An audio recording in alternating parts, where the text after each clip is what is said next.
Praise God. Hallelujah. Sige po. Magandang umaga sa ating lahat. Oy, wala magkasagot-sagot. Magandang araw sa ating lahat. God is a gift from God. Sabi doon sa Psalm 118:24. This is the day that the Lord has made. Let us rejoice and be glad in it. Palagpakan natin ang Panginoon. Tayo po tayo. Magpupustahan po tayo. Hindi po. Iikot po tayo. Kamayan po natin ang bawat isa. Okay. Hallelujah. Praise God. How good it is to brethren dwell together in unity. Hallelujah.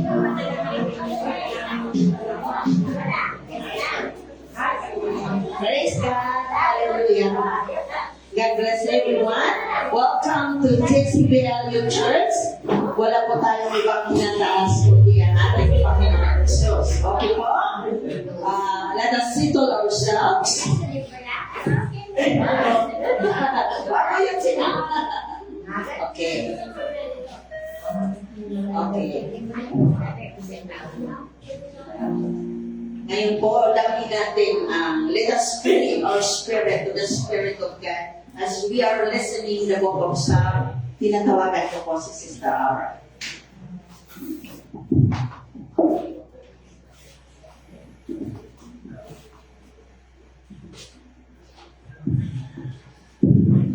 Basahin po natin yung awit, chapter 119, verse 81 to 36. Amen. Panalangin upang iligtas ng Diyos. Kaluluwa ko ay naghihintay ng iyong pagliligtas. Lubos akong nagtiwala sa bigay mong pangungusap. Dahilan sa paghihintay, lumamlam na yaring tingin. Ito ngayon ang tanong ko, kailan mo aalimin? Patulad ko'y nangulubog na, sisidlang yaring katal. Gayon pa man, di ko pa rin nilimot ang iyong batas. Gaano bang katagal pa ang lingkod mong maghihintay sa parusang igagawad sa nangkusip kong paaway?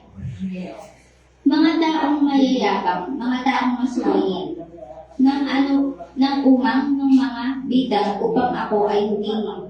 Inuusig nila ako, kahit mali ang parata. Sa batas mo'y may tiwala, kaya ako ay tulungan. Halos sila'y magtagumpay, nakikiling ang aking buhay. Ngunit ang iyong mga utos ay hindi ko malimutan. Dahilan sa pag-ibig mo, O Yahweh, ako ay lingapin. At ang iyong mga utos ay masikap kong susupin. Pananampalataya sa kautusan ni Yahweh. 89. Ang salita mo, O Yahweh, di ko kupas, walang hanggan. Matatag at di makilos sa rurok ng kalamitan. Ang taglay mong katapatan ay hindi na magbabago. Ang nilikha mong daigdig, matatag sa kanyang dako. Hanggang ngayon ay matatag pagkat ikaw ang nag-utos. Alipin mo silang lahat at sa iyo'y naglilingkod. Kung ang iyong kautos ay di bukal ng aking dala, namatay na sana ako sa dinanas na paghihirap. Ang utos mo ay susundin ko, di ito tatalikuran. Pagkat dahil sa utos mo, ako ngayon nabubuhay. Ang lingkod mo ay iyong-iyo, kaya ako ay iligtas. Ang pagsunod sa utos mo ay siya kong sinisikap. Nag-aabang ang masama upang ako ay mapatay, ngunit ako'y magbubulay sa bigay ng kautusan. Nabatid ko sa daigdig, walang ganap na anuman. Ngunit ang iyong mga utos, walang hanggang yaong saklaw. Pagpalaan po pagkakabasa ng salita. Amen.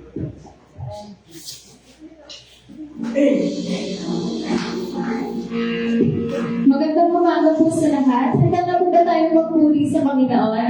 Amen. Papurihan po natin ang Panginoon ng may pusong galak.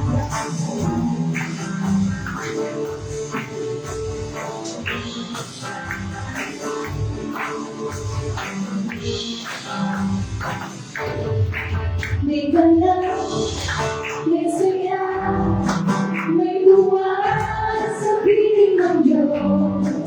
Sa banda, hirap na,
ganda, may saya, may tuwa sa piling ng Diyos. Sapagkat hirap na puso ay nananaho. May tuwing, may saya, at ako'y mahal sa Diyos. Nahatid ng puso, pinagpala niyang lubos. Ang loob niya ay kapayapaan, ang loob niya ay kagalakan, ang loob niya ay kalakasan. Sa bawat pusong napapunas, pilit ang awit ng papuri, awit ng pasasalamat, awit ng pagsamba. Ay para sa Kanya.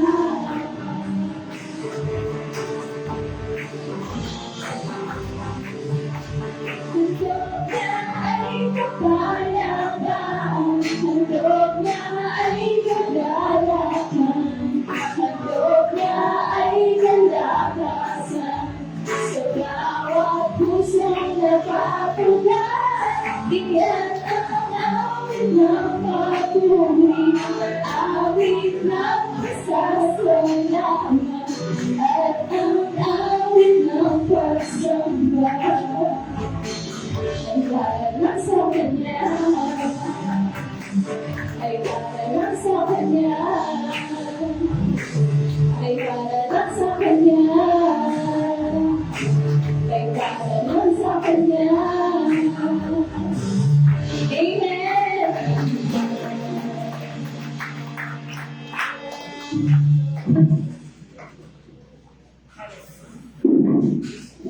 Sige po, tayo po ay mandaling manahimik sa presensya ng ating Panginoon sa umaga nito. Nagkaya Panginoon, at sinabi mo sa iyong awit, sa iyong awitin na andog mo ay kapayapaan, andog mo ay kaligtasan, andog mo ang lahat para sa aming Panginoon. Subalit lahat ng ito ay bababaliwala, ang aming puso ay hindi nakaserto sa iyo, Panginoon. Patawarin mo po kami sa aming mga nagawang kasalanan. Sa isip namin, sinagawa at sinapuso na hindi karapat-dapat sa iyo, Panginoon. Patawarin mo po kami upang ang lahat ng iyong bigay sa amin handog ay papapasa amin, Panginoon. Maraming salamat po sa biyaya niyo na isang linggo na nakaraan na naging malakas kami, naging mapagtagumpay kami, at ito naman po binibigay namin papuri sa iyo sa mga ito. Sapagkat ikaw ang aming oxygen, Panginoon. Hindi kami makahinga kung wala. Salamat po sa kagalingan namin mga karamdaman. Salamat po sa biyaya niyo, sa mga pagkain kinakain namin sa araw-araw, hindi mo kami pinababayan. Kahit po'y nagagalak at napapasalamat sa dinami-daming tao dito sa Sampaloc, Panginoon, isa kami sa iyong napili magpuli sa iyo, Panginoon. At nag-invest kami, Panginoon, sa iyong karya, sapagkat doon ay walang naninirang tanga, Panginoon. Kung nag-invest lamang kami dito sa lupa, ito'y mawawala partidor kami namatay, Panginoon. Subalit kapag kami nag-invest sa iyo, sigurado pagdating doon, nakikita namin ang iyong biyaya at ang iyong ang aming kayamanan nandiyan sa langit, Panginoon. Maraming salamat po, Diyos. Papuri at pasalamat ang aming iadok sa iyo. Maraming salamat po sa pangalan ni Jesus. Amen.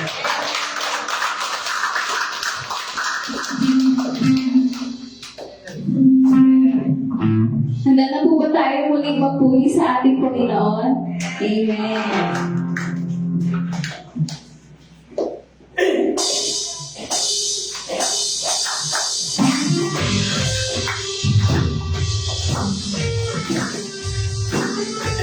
Sabay-sabay po natin pasalamatan ng Panginoon sa pag-ibig niya para sa atin.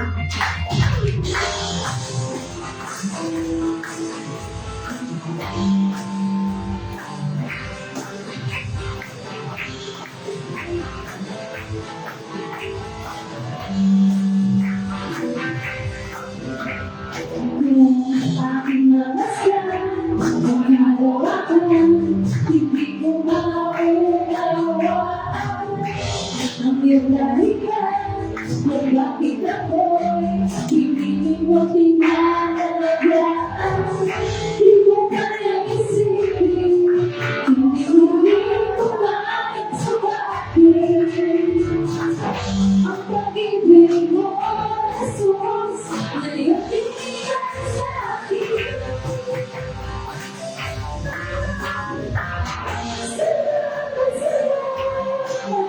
Oh, Jesus, sa pag-ibig mo. Walang ibang laman sa akin na katulad mo. Salamat, salamat, oh, Jesus, sa pag-ibig mo. Ako'y nagsasayang sa piling mo.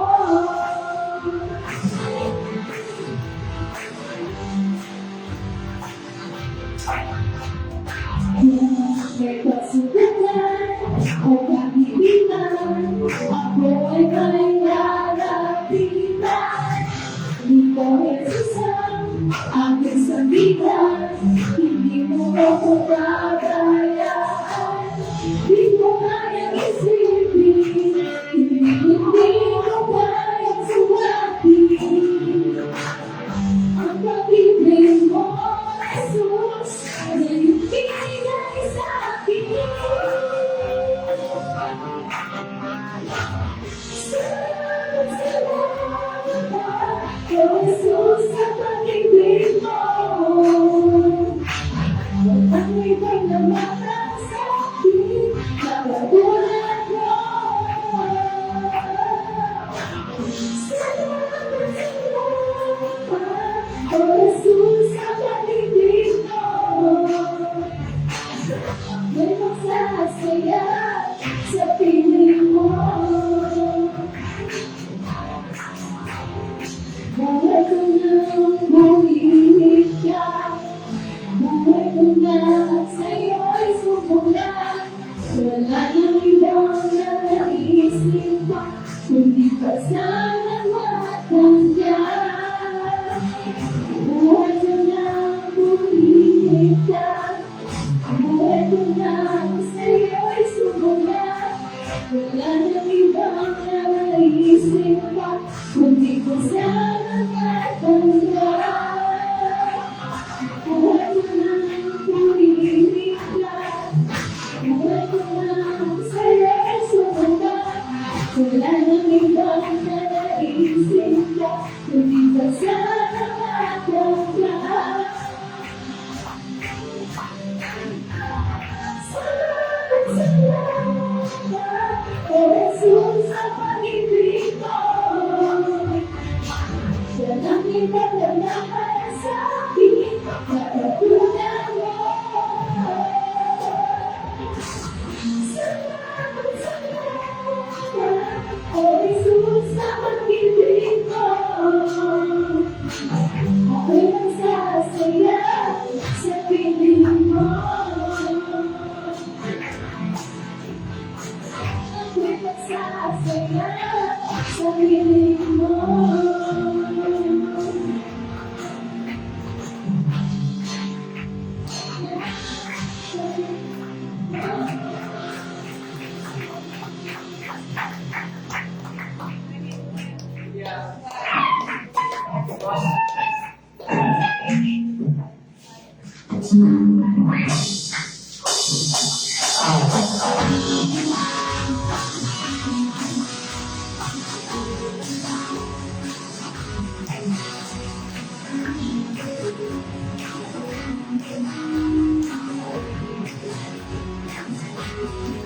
Pinangalan ba sa ako walang tutok na amoy?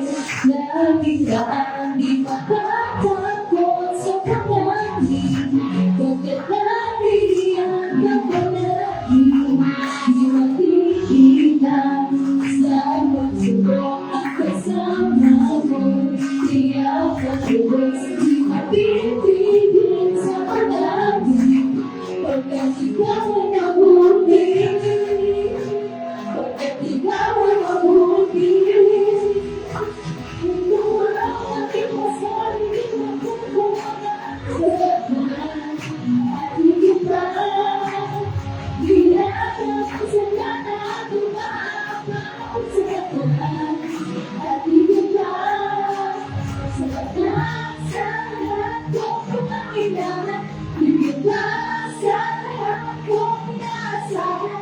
Wala nang makikita kapag pinaisapat na ika'y sarap at higita.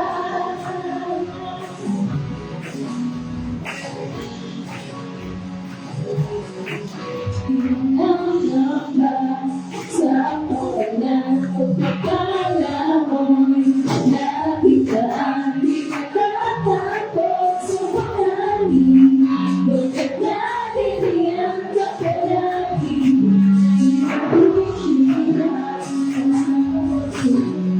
Sa bawat tiyak na lubos, di mapipigil sa panganin. Pagkat ikaw ay mabuti, ikaw ay mabuti. Ikaw ang magtipas na hindi matutok na sa batas. At higit pa, iyan ang pagsagana at umaabang sa batas. At higit pa, sa batas, sa lahat mo ang kailangan. Higit pa, sa lahat mo inaasahan. Wala nang makikita kapag ika'y sapat na. Ika'y sapat na at higit pa.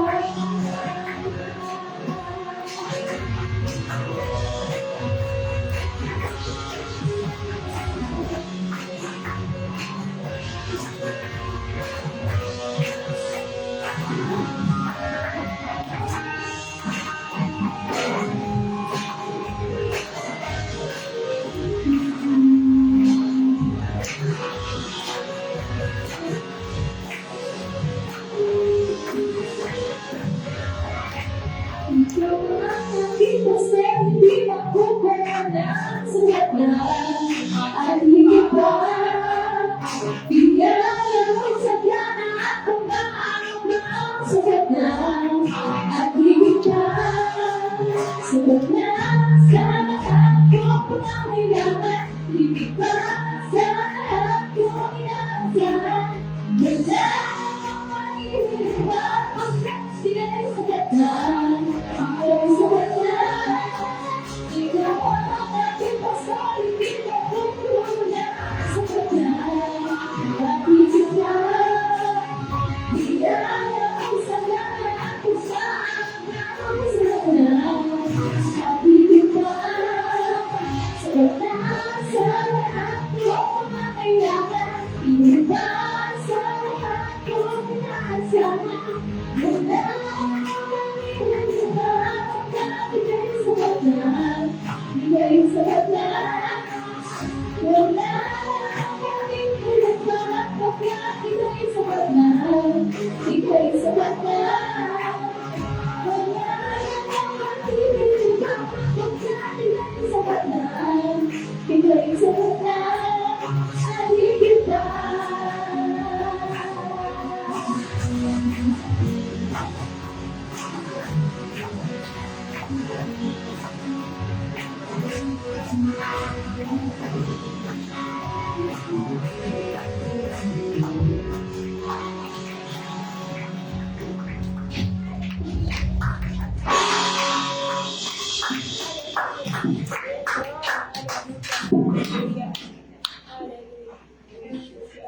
Hallelujah.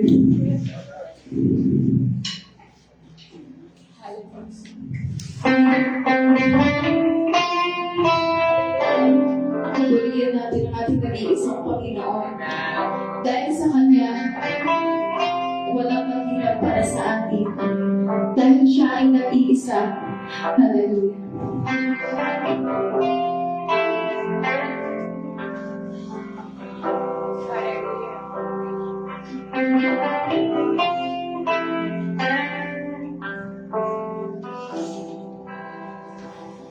Higit sa aking kailangan,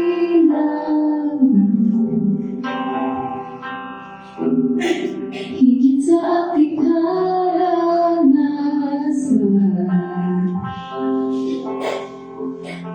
higit sa aking isipin, kaya mong gawin. Higit sa aking kalakasan,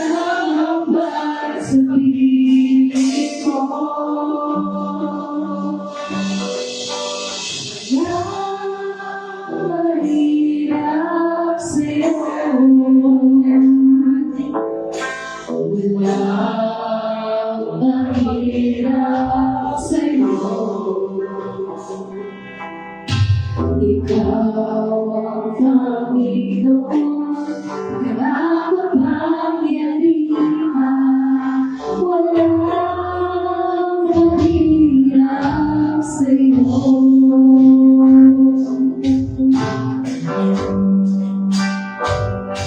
Higit sa aking kailangan,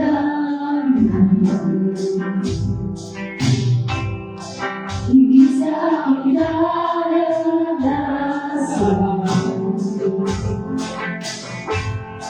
higit sa aking isipin, ang kaya mong gawin. Higit sa aking naranasan,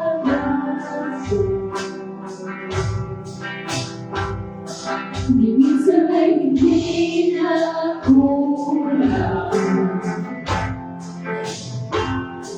higit sa aking isipin, e kaya mong gawin. Bawat araw ko ay hawak mo, di na nalampas sa piling mo. Bawat araw ko ay hawak mo, di na nalampas sa piling mo. Walang kahirap sa'yo, walang kahirap sa'yo. Ikaw ang Panginoon, nakakapangyarihan, walang kahirap sa'yo.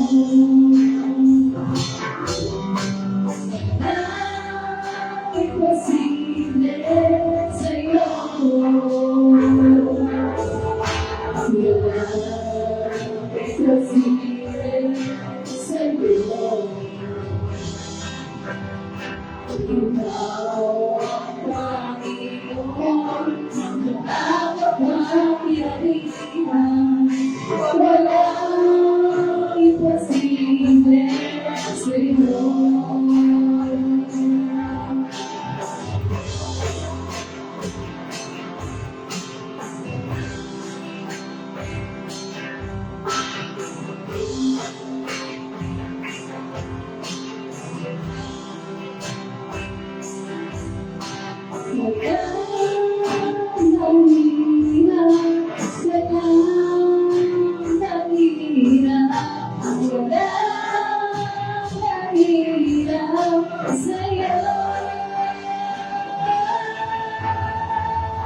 Wala kang kagulang, wala nang binigay sa'yo. Wala kang kagulang, wala nang kapatay sa'yo. Ikaw ang Diyos na magdamag, maging ngayon at kailanman. Sa habang panahon, wala kang patulang, wala kang patulang, wala nang binigay sa'yo.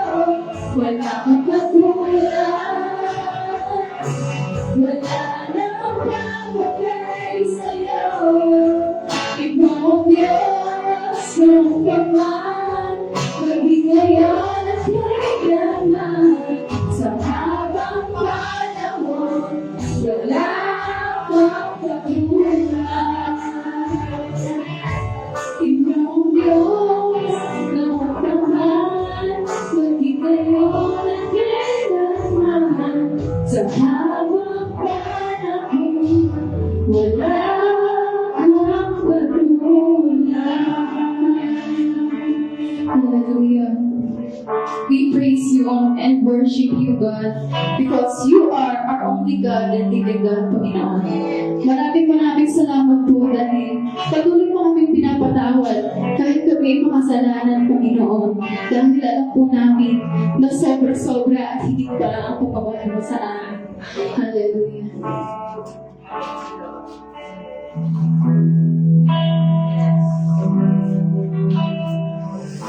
Sige po, tayo po ay nakatiling na tayo.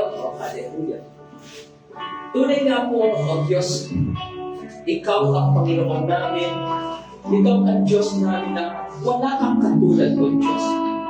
Walang sino man at walang anuman, O Lord, ang pwedeng ikumpara, iambing na po, O Lord, sa iyo. Dahil ikaw lamang ang nag-iisang Diyos. Ikaw lamang ang nag-iisang Diyos, Panginoon namin na makapangyarihan. Ikaw ang aming sandigan. Ikaw, O Diyos, ang Panginoon namin na siyang lumikha sa amin. Maraming salamat po. At sa oras po na ito, O Diyos, patuloy nga po namin itinatagod sa iyo, O Diyos, ang aming palakpakan ngayong araw po na ito. Aking po hindi dinadalangin, O Diyos, samahan mo nga po kami. Punuin mo nga po kami, O Lord, ng iyong kapangyarihan, ng iyong Espiritu, O Diyos, upang ang mga salita na maiyakaya at mapapakinggan po namin, O Diyos. Ito po, O Diyos, ay magiging isang, hindi lamang po ito mananatiling salita, O Diyos, kundi ang salita na ito, O Diyos, ay magkakaroon ng buhay sa bawat isa po sa amin, O Diyos.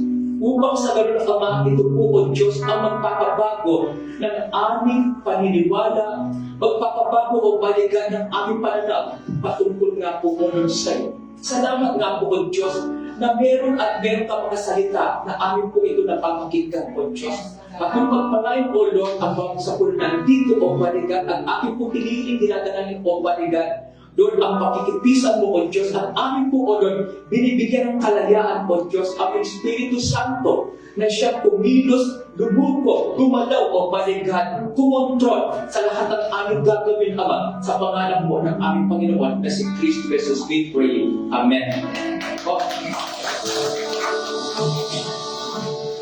So, welcome po sa bawat isa. So, salamat po sa Panginoon sa isang magandang araw ng linggo. Yeah. So, ngayon po ay July 12. Okay. Na po saan is naka-second week na po tayo ng buwan po ng Hulyo. Okay. Okay. So, kumusta po yung bawat isa? Okay, so, muli po na, tingnan po natin yung ating mga katabi at sabihin po natin na sabi po, at salamat sa Panginoon na siya ay nandiyan. Okay, salamat sa Panginoon na kasama po natin siya. Okay, tingnan po natin sa aklat po ng Hebrews chapter 10:25. Sabi po sa aklat po ng Hebrews 10:25, huwag natin talistaan ang mga ganitong klaseng pagtitipon na tulad ng ginagawa ng iba upang sabi nga, pagpalakasan kayo. Okay. Before po ng pandemic actually is wala namang choice. Okay? Yung online na mga gawain po, nag-ano lamang ito, sumunod lamang ito nung magkaroon ng pandemic, di ba? Previous that one, walang mga online gatherings. Okay? Mga walang ano ba? Kasi sa ano ba? Lahat po na ito ay makita po natin mga bisita lamang. Pero during the pandemic, kung bakit na karoon po ng online kasi nga nagkaroon ng pandemya at pinagbabawalan para po sa kalusugan ng bawat isa na iwasan natin makihalubilo sa mga tao. Kaya ito ay inada yung mga online gathering. Pero ngayon wala na po yung pandemic, wala na po tayong rason siguro para hindi po natin galapin yung sinasabi po sa aklat ng Hebrew. Kundi na po natin yung puso po ng Hebrew 10:25. Okay. Pakita po natin ang puso po ng Hebrew 10:25 kung bakit sinasabi po sa Hebrew 10:25. Huwag natin talitaan ang mga ganitong klase ng pagtitipon kasi ang puso nito, hindi naman tayo basta nagpupunta sa panambahan, hindi naman tayo nandito para makinig ng salita ng Panginoon, kundi ang puso ng Hebrew 10:25 upang tayo na nandito ay magpalakasan sa bawat isa. So definitely kung tayo po ay nasa online natin, nagigisa ka sa bahay o kung saan ka man, hindi ka nagiging instrumento para maging magpalakasan kayo. Kung kaya nga mayroong gathering, physical gathering. So nawa, hindi po natin gawing option na ay meron namang online gathering. So tingnan po natin yung puso kung bakit po inilagay yung Hebrew chapter 25. Kasi ito yung dahilan para magpalakasan. Kasi kung ikaw lamang ay nasa sarili mong bahay, hindi ka naging instrumento para magpalakas o magpalakasan. So ito po yung isang bagay na kinakailangan po natin tingnan. So ngayon po tumayo po tayo ngayon para po sa pagbabasa ng salita ng ating Panginoon. So makikita po natin ito sa aklat po ng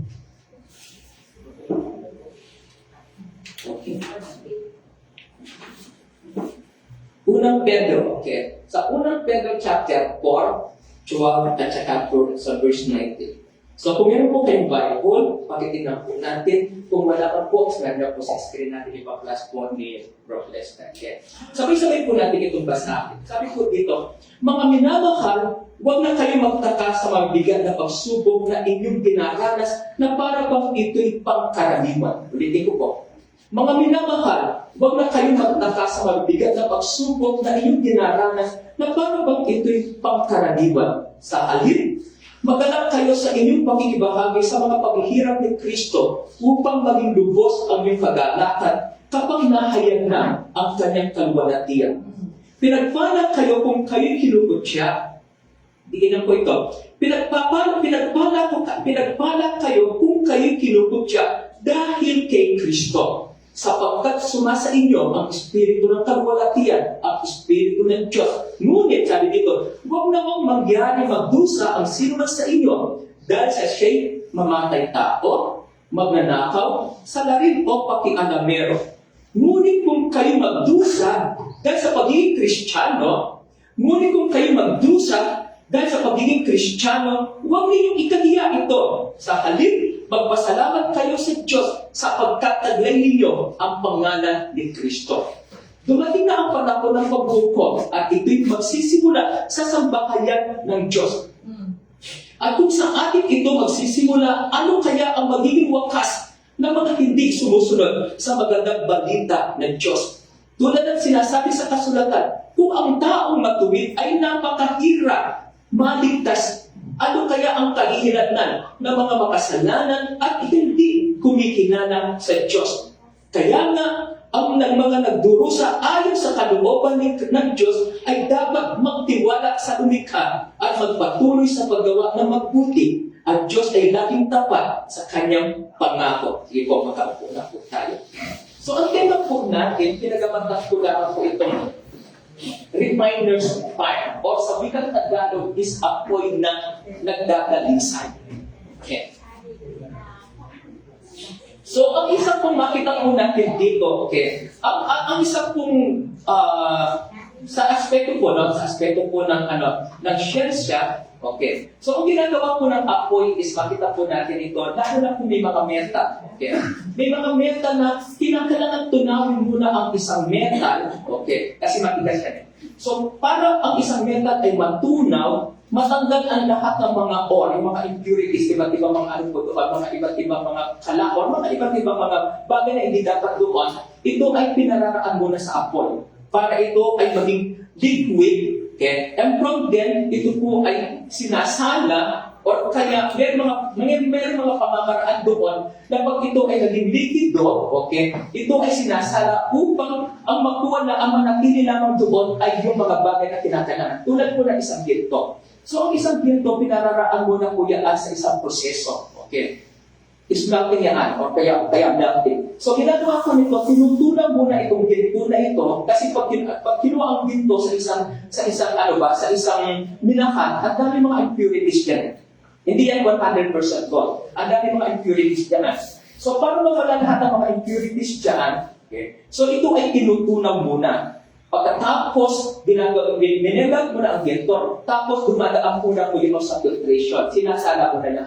Okay. Pag-usap na noon, pagkatapos po noon, lahat ng mga impurities na hindi para sa ginto kasi nag-aano yan, ay yan na ito ay umiba o nawawala yan. So natitira na lang po doon is yung mismong ginto. Kaya nga, meron 99.9% gold. Okay. Itong 99.9% gold na yung dumaan sa proseso. At ito po yung sinasabi ng refiner's fire. Dumadaan ito sa... ito ay dumaan sa talagang apoy. Okay. Na napakataas talaga ng antas ng punang ano na yan, ng centigrade na yan para matulayan. So ito po yung sinasabi po sa aspect po ng siyensya. Ganon din po ang ating Panginoon. Okay? Ang bakit na po natin dito, sabi nga, at pinamaganda po itong refiner's pan. Kung paano po natin ito iaambig o iakma sa ating teksto, ito po yung mga tatalakayin po natin. Kung tingnan po natin sa Malakay chapter 3, 1-3. Malakias chapter 3, 1-3. Sabi po dito, yan. Sabi ni Yahweh na makapangyari sa lahat, ipadadala ko ang aking sugo upang ihanda ang daraanan ko. Okay. At si Yahweh na inyong inahanap ay biglang darating sa kanyang templo. Darating ang pinakakaantay ninyong sugo at ipapahayag ang aking tipan. Sino ang pinadala sugo ng ating sabi nga? Si Juan. Siya muna ang nauna kay Kristo. Okay. Sabi ni Yahweh ang makapangyari sa lahat, ipadadala ko ang aking sugo upang ihanda ang daraanan ko. Talks about Christ. Prophecy. Yeah. Pahayag ni Propeta Malakay bago pa dumating si Kristo. So ito ay nagkaroon, sabi ko nga palagi, yung Old Testament, nakita po natin, ito yung testamento, ito ay isinabukay, pinatotohanan ng ating Panginoon. Sabi ni Yahweh na makapangyari sa lahat, ipadadala ko ang aking sugo upang ihanda ang daraanan ko. At si Yahweh na inyong hinahanap ay biglang darating sa kanyang templo, darating ang pinakakilintay ninyong sugo at ipapahayag ang aking tipan. Ngunit sino ang makakatanggap sa pagdating ng araw na iyon? Sino ang makakaharap kapag napakita na siya? Para siyang apoy na nagpapadalisay. Si Kristo ang ating Panginoon, siya ang apoy na nagpapadalisay. Okay. Kapag napakita na siya, para siyang apoy na nagpapadalisay sa bakal at parang sabon na may matapang na sangka. Okay. Ang layunin po dito is para linisin ang bayan ng Diyos sa lahat ng mga karumian, sa lahat ng mga kasalanan, at iharap sila sa gambaran ng ating Panginoon na puro at malinis. Okay. Parang bakal na sabon na may matapang na sangka. Darating siya at mauuntulan ng isang tagapagdalisay ng pila. Darating siya at mauuntulan ng isang tagapagdalisay ng pila. Dadalisangin niya ang mga anak na lalaki ni Levi, katulad ng ginto at pila. At sa pamamagitan nito, magiging karapat-dapat ang kalang-ando kay Yahweh. Ito po ang bagay na layunin sa atin ng ating Panginoon. So sa aklat po ng Malakay chapter 3 verse 1-3, inahayag ng Diyos na ang kanyang darating ni Mesias ay maging parang apoy na tagapagdalisay. Refiner's fire. Dito sa Malakay, ipinahayag ng ating Panginoon na ang kanyang darating na Messiah. Sino ang darating na Messiah? Ang ating Panginoon, si Kristo. Ang magiging parang apoy na tagapagdalisay. Ipinakikita na ito na ang kanyang paghukom ay hindi para magwasak.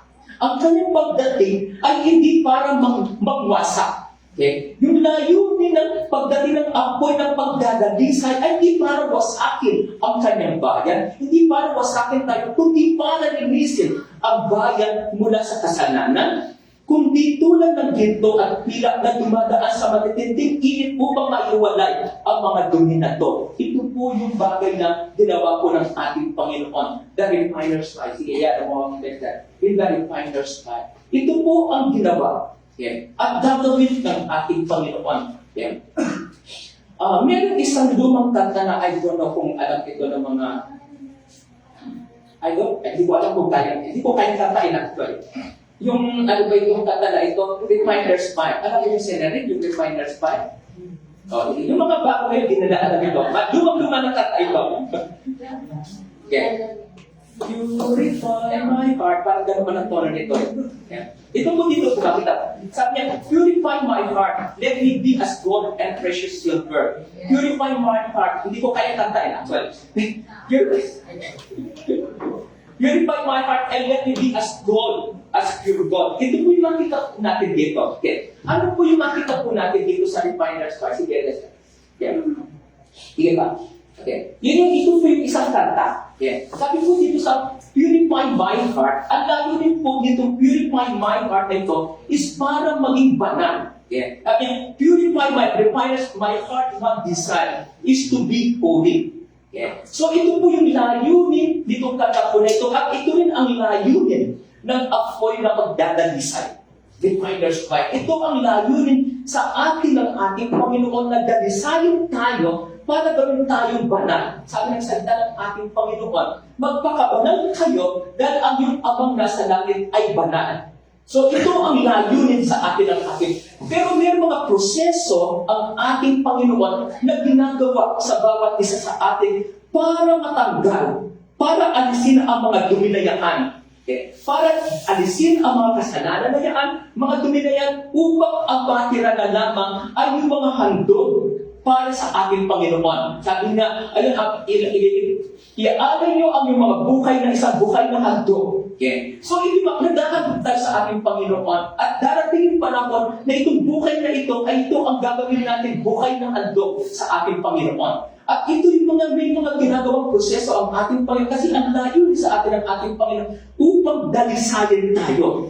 Ang layo ng Panginoon, hindi lamang tayo sinave, hindi lamang tayo niligtas, kundi ang layo ng ating Panginoon is dalisayin tayo. Okay. Pure and holy. So ito po yung layo, I choose to be holy, set apart for you, my master, ready to do your will. So ito po yung makita po na layo sa atin ng ating Panginoon. Kaya ang text po natin sa ating teksto ay nagtuturo na ang pagsubok ay tulad ng apoy na magdadalisay. Sa ating teksto, ito ay nagtuturo sa atin na ang mga pagsubok sa buhay natin ay tulad ng apoy ng tagapagdalisay.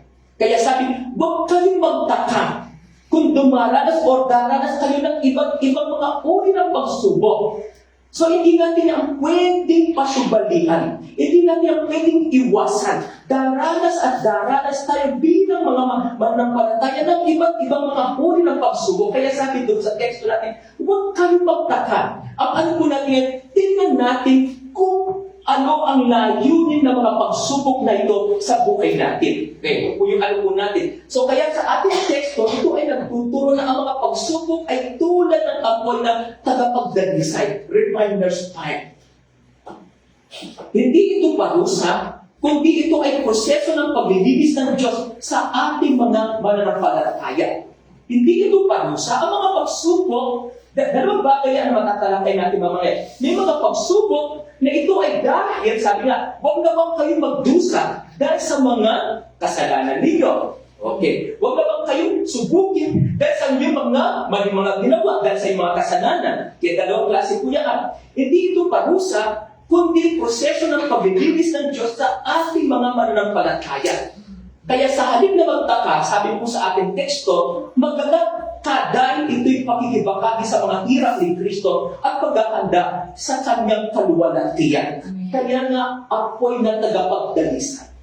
Sa buhay natin, dumaranas tayo ng iba't ibang mga pagsubok. Okay? Lalo na po sa panahon ngayon. Okay? Maraming mga bagay na dinaranas. Kaya sabi na, ito ay tingnan natin. Okay? Tingnan natin kung paano natin aharapin ang mga bagay na hinaharap po natin. Ito yung God's refining process through trial. Yeah, ito po yung konteksto po natin, ito yung teksto po natin. Ito ay proseso ng ating Panginoon para dalisayin tayo sa pamamagitan ng mga pagsubok.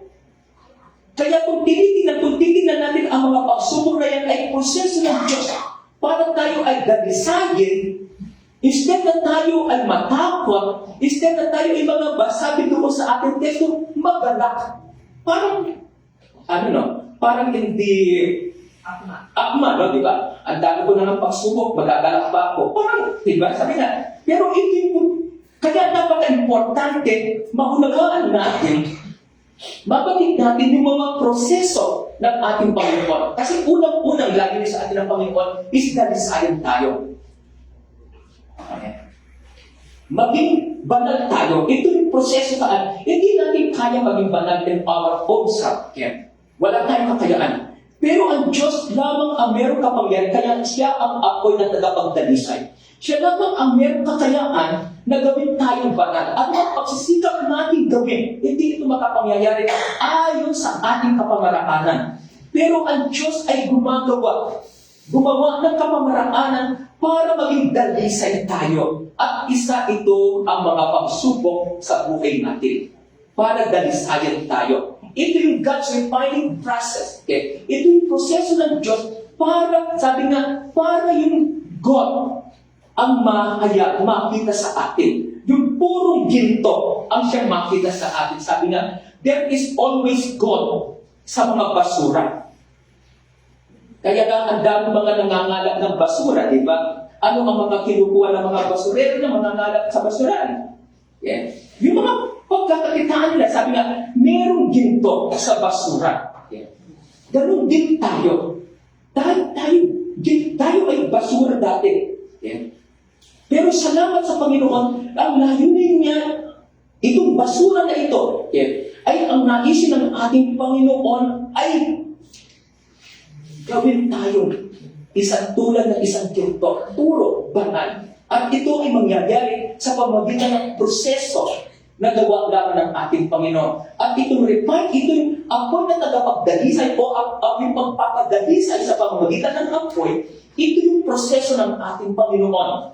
Para dalisayin tayo, proseso ng Diyos, proseso ng ating Ama, upang tayo ay gawing banal. Kaya makita po natin, sabi nga sa atin, huwag kayong magdaka. Okay. So ito po yung God's refining process. Kung titignan po natin, napakaganda po ng larawan po na yan. Kung iyan po natin yan, parang ito tayo. Sino ito? May hawak ng kamay na yan. God's hand. Kamay ng Diyos. Tayo doon ang inilalagay sa apoy na yan. Pero tingnan po natin, merong kumikilos na kamay po dito. Amen. Kamay ng Diyos. Ang siyang nagpapadalisay sa atin. Hindi kamay ng sinima, kundi kamay ng Diyos. Look on that picture. Napakaganda po ng picture po na yan. God's hand. Ang siyang nagpapadalisay sa bawat isa sa atin. Romans chapter 5, 3 and 4. Hindi lamang yan, ikinagagalak din natin ang mga kahirapang ating tinitiis. Dahil alam natin ito'y nagbubunga ng pagtityaga. Okay. Romans chapter 5, 3 to 4. Okay.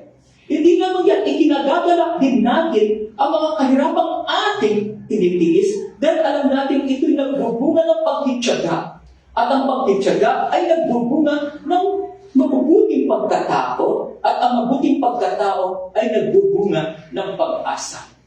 So, makita po natin dito, removing yung mga impurities sa buhay natin, it make our faith stronger.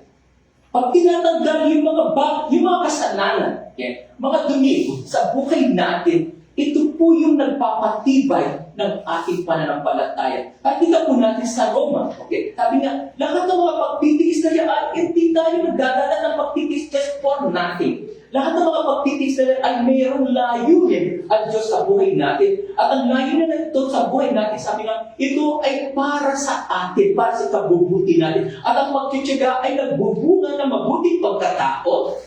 Okay? Tingnan natin, lahat ng mga suffering, trials natin as a Christian, they are not without a purpose.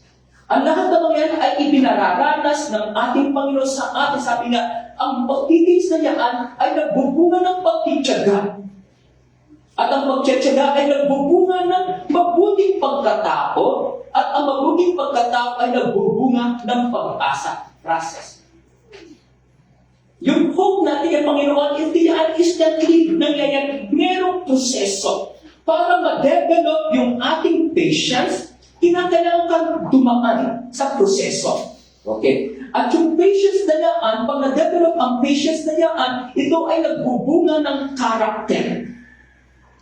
Mabuting pagkatao. At pag na-develop yung karakter mo, doon nagdudulot ito, nag-umapaw yung pag-asa mo sa ating Panginoon. Proseso. Yeah. So ito yung mga pamamaraan, walang overnight na mangyayari sa buhay natin. We need to go through process. Yeah. Ang bawat isa sa atin ay kinakailangan dumaan sa proseso. At ang isang proseso na pinakikita mo sa ating teksto, kinakailangan dumaan sa iba't ibang klase ng pagsubok. Walang shortcut. Yeah. So, hindi sa kaya, Rob, sabi niya, hindi na, ikinagagala. So, makita po natin, kaya removing impurities ito yung lalo rin, is to make our faith stronger. So, habang pinoproseso pa ng ating Panginoon, tumitibay ang iyong pananampalataya. Tumitibay ang iyong pananalig sa ating Panginoon. Tinatanggal yung mga impurities na yan. Kaya ang tamang tugon, ang tamang pagtugon sa mga titisin sa buhay pananampalataya ay nagpapatunay na ang kayamanan natin ay si Kristo. Okay. Ang tamang pagtugon sa mga titisin sa buhay pananampalataya ay nagpapatunay na ang kayamanan natin ay si Kristo. Kung tama ang pagtugon natin sa mga tiisin natin sa buhay bilang mga nampalataya, ay nakikita dito na ang kayamanan natin ay si Kristo. Kaya tingnan natin kung paano tayo tumutugon o kung paano tayo tumugon sa mga tiisin natin sa buhay bilang mga mananampalataya. Walang mananampalataya na hindi dumaan sa mga tiisin ng buhay. Kaya kami mga heroes of faith. Yeah. Kaya sila naging heroes of faith. Dumaan sila sa mga iba't ibang klase mga tiisin sa buhay. Yeah. So maging sa ating kapanahonan ngayon, walang mga lingkod ng walang mga mananampalataya na hindi dumaan sa proseso na ito. Pero makita natin yun ang punto natin dito kung paano tayo tumugon sa mga tiisin sa buhay natin bilang mga mananampalataya. At ito'y nagpapatunay na ang kayamanan natin ay kung tama yung ating pagtugon sa mga tiisin natin sa ating mga buhay bilang pananampalataya, ito ay nagpapakita na ang ating kayamanan ay si Kristo. Okay. So ito po yung mga bagay natin. Pero ang tanong is, paano tayo dapat tumugon sa mga tiisin sa buhay pananampalataya? Paano ba tayo tumugon? Ito po yung sasagutin ng ating teksto. Paano ba tayo tumugon? Okay. Sa mga tiisin sa buhay pananampalataya? Yeah. Paano nga ba? Ang sasagot po, ang teksto po natin kung paano tayo tumugon sa mga tiisin sa buhay pananampalataya natin. Unang Thessalonica chapter 3 verse 8. Upang hindi manghina ang sino man sa inyo dahil sa mga pag-uusik. Upang hindi manghina ang sino man sa inyo dahil sa mga alam niyo, ang mga pag-uusik ay bahagi ng kalooban ng Diyos para sa atin. Kung ikaw ay pinag-uusig dahil ikaw ay mananampalataya, kung ikaw ay pinag-uusig dahil sa iyong pagsunod kay Kristo, sabi niya, ito ay bahagi ng kalooban ng Diyos para sa atin. Sabi sa unang Thessalonica. Sabi sa unang Pedro chapter 1 verse 7, naranasan ninyo ito upang dalisayin ang iyong pananampalataya. Naranasan ninyo ito upang dalisayin ang iyong pananampalataya. Yeah. Kaya kung paano pinararaan sa apoy ang ginto, ang iyong pananampalataya na mas mahalaga kaysa gintong nasisira ay pinararaan din sa pagsubok upang papatunayan kung talagang tapat. Kung magkakaroon, tatanggap kayo ng papuri, kalwalatian at karangalan sa araw pagpapahayag ni Kristo. Yeah. So makita po natin, paano ba? Okay. Paano ba tayo tumugon sa mga tiisin sa buhay pananampalataya? Unang dapat natin tugon sa mga tiisin natin sa buhay natin pananampalataya, ayon sa verse 12 ng ating teksto, ang mga tiisin ay hindi dapat pinagtatakhan. Hindi sabi na sa wikan, don't be surprised. Huwag kayo mabigla sa ibang translation. So ang mga tiisin ay hindi dapat itong pinagtatakhan, kundi inaasahan.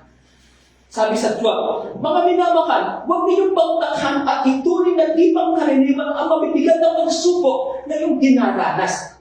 So ang tamang tugon natin sa mga tiisin, sa mga pagsubok na ating dinadanas o daranasin bilang mga mananampalataya, ng ating Panginoon, ay hindi tayo dapat pangtakhan. Dahil ito ay inaasahan natin, darating at darating yan. Kaya inahanda na tayo. Kaya napaka-importante na binabasa natin ang salita ng ating Panginoon upang mabatid natin na ito ay mayroong layunin. Yeah. Sabi nga, upang hindi na tayo magbigla, upang hindi na tayo maggunan. Kasi meron mga nangangarap na, boys, pag ikaw ay naging Kristiyano, wala nang problema. Pag ikaw ay naging Kristiyano, wala ka nang tiisin. Pag ikaw ay naging Kristiyano, part yan. Yeah. Pero parte lamang yan. 50% and then 50%, pero pinangangarap din ng ating Panginoon, yung mabuting balita ng ating Panginoon, yes, sinabi ng ating Panginoon, bibigyan tayo ng isang buhay na ganap at kaaya-aya. Ito yung purpose din ng ating Panginoon. Pero makakagtandaan magyaan kung tayo ay daraan sa mga iba't ibang mga tiisin na ipinalaral sa atin. So, itinitimakita po natin, kinakailangan i-preach natin ang gospel as a whole. Hindi lamang part. Yeah. Hindi lamang yung other part at iniiwanan natin yung ibang parte. Dapat ang mabuting balita, ito ay pinapangarap na sabon. Para sa ganoon, tayo mga mananampalataya, hindi na tayo mabigla. Hindi na natin pagtataka tayo ay daranas at daranas ng mga pagsubok. Ay pag ikaw ay naging Kristiyano, wala ka ng problema. Hindi ka na magkakasakit. Walang ganun pinapangarap ang ating Panginoon. Kaya, sabi na, huwag na natin itong pagtakahan. Kundi ito ay inaasahan natin. But at least, kinakalang-kalang, ano yung layunin nito? So kaya, wag na ninyong pagtakan at ituloy na din ang karaniwan ang mabibigat na pagsubok na iyong dinaranas. Kaya kung tayo magulat, agad mabalisa sa pagdating ng mga hindi inaasahang problema. Kung alam na natin yung layunin ng mga iisip sa buhay, mga pagsubok na ito, hindi na tayo magugulat. Hindi tayo agad nababalisa. Pero kaagad ang tulog natin, nababalisa tayo, di ba? Kaagad na doon ang reaction natin. So ito po yung bagay na makita natin. Na pag alam na natin na darating at magkakaroon tayo sa buwan, hindi na tayo magugulat. Darating man ang mga pagsukuran, darating mga pisina, kalmado pa rin ang puso mo. Hindi ka na mababalisa kasi alam mo na mayroong Diyos, na mayroong kang Panginoon who is in control. Ipinakita ko sa iyo yung larawan na yun. Na alam mo na mayroong isang Diyos na mayroong hawak, may hawak ng iyong buhay.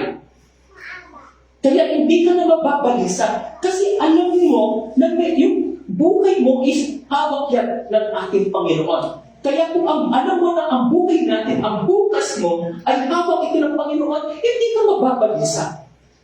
Kasi alam mo na siya ang may kontrol ng iyong buhay. Kaya makita ko na bakit hindi natin pagtakan. Makita natin, kung titignan natin ang Bible, ang ating Panginoon, si Kristo, ay nagkaranas ng pag-usig at kamatayan. Sino ba ang mga apostol? Nagkaranas ng pag-usig at kamatayan sa pagpapatuloy ng simulan ni Jesus. So kung titignan natin ang mga lingkod ng ating Panginoon, hindi yan unexampled. Lahat yan ay dumanan ng iba't ibang mga tiisin. Ang ating Panginoon, ang kanyang mga apostol, at saka maging sa ating kapanahunan. Kaya sa panahon na dumarating ang mga tiisin, kailangan ipaalala natin sa ating sarili na ito ay normal lamang sa buhay mananampalataya. Ang mga tiisin na yan, iba't ibang mga iba. Mga normal lamang yan sa buhay natin ang mga mananampalataya. At ito ay mga pangkaraniwan lamang sa buhay natin, mga mananampalataya. So dapat ito ganito po natin tingnan. 1:15 verse 20. Alalahanin ninyo ang sinabi kong ito, walang halipin higit kaysa kanyang Panginoon. Kung ako'y inusig nila, uusugin din nila kayo. Kung sinusunod nila ang aking sinabi, susundin rin nila ang inyong sasabihin. Kung ako'y inusig nila, uusugin din nila kayo. So kung paano naranas ng ating Panginoon yung mga tiisin sa buhay, ganun din tayo ng mga mananampalataya. Daranasin at daranasin na ito. Ang tamang pagtugon sa tiisin sa buhay, pananampalataya, ito yung nagpapatunay na ang kayamanan natin ay si Kristo. Kung paano yung mga apostoles, yung mga lingkod ng ating Panginoon, ito yung tamang tugon natin sa mga tiisin natin sa buhay. Hindi natin dapat pagtakan. Kinakaya asahan na natin darating at darating. Sabi nga, in different forms, iba't iba. Pero yan ay kinakailangan na po natin yung asahan. Ang mga tiisin ay dapat hindi pinagtatakan, kundi inaasahan. Kung ang ating mga tiisin ay itinuturing natin normal na bahagi naman ng ating buhay, nangangahulugan na tayo ay lubos dyan, nagpapasakop sa kalooban ng ating Panginoon. kung ang mga tiisin ay hindi natin pinagtatakhan, kundi inaasahan, ang ating buhay ay nangangahulugan, nagpapasakop tayo sa kalooban ng ating Panginoon. Okay. Pangalawa, kung paano natin dapat tignan o ano ang dapat natin tugon sa mga tiisin natin sa buhay. Pangalawa, ang mga tiisin ay dapat na nagbibigay ng kasiyahan sa ating mga puso. Ang mga tiisin ay dapat na nagbibigay ng kasiyahan sa ating puso. Verse 13, sa halip, tingnan natin, sa halip, magalak kayo sa inyong pakikihati sa mga hirap ni Kristo at maging lubos ang iyong kagalakan kapag nahayag ang kanyang kadakilaan. Mapalad kayo kung kayo inaalimos na dahil kay Kristo sapagkat naman sa inyo ang dakilang Espiritu, ang Espiritu ng Diyos. Ang pangalawang tugon, sa halip magalak kayo. Kung titingnan talaga natin ang Bible, parang mahirap unawain ba? Mahirap intindihin. Ang dami ko naman tiis. Sabi dito, inuutosan pa ako na magalak. Hindi ko na nga alam ang gagawin ko. Paano pa ako magagalak? Diba? Pero dito, hindi ako nagsabi. The Bible says na kung meron tayong natiisin, sabi niya, sa halip na ikaw ay mag-alala, sa halip na ikaw ay mangamba, sabi niya, ikaw ay magalak. Kasi ang punto dito is kung paano natin titignan kung paano tayo tutugon. Okay? Sabi nga is, lahat ng mga nangyayari sa buhay natin, hindi natin yan kayang kontrolin. Wala tayong control sa mga nangyayari sa ating kapaligiran. Wala tayong control dyan. Ang tanging may control lamang natin is kung paano tayo tumugon sa mga nangyayaring sitwasyon sa buhay natin. May mga suliran, may mga kahirapan, may mga sakit. Hindi tayo exempted, okay?